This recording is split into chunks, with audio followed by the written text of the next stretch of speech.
सासू के सेवा तोरा मिलतो गे मेवा, करिए सासू के सेवा तोरा मिलतो गे मेवा। हर दुतिया करे हर दुतिया करे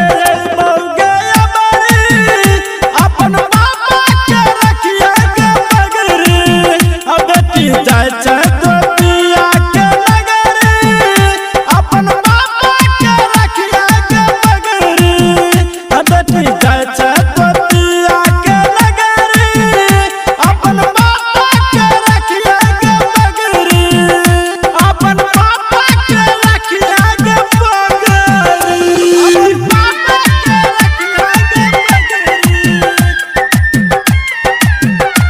अपन पापा के रखिए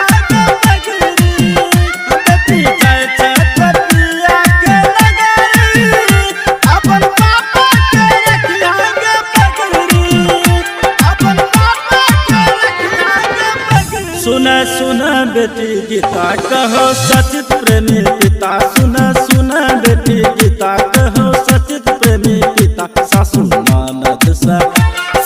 ननद से कहियो न झगड़ी, अपन पापा के रखिए गे पगड़ी, बेटी जाय दुतिया के नगरी, अपन पापा के रखिए गे पगड़ी, प्रेम जानू सा रोशन करिए सगरी, अपन पापा के रखिए गे पगड़ी। Recording by Neeraj Babu.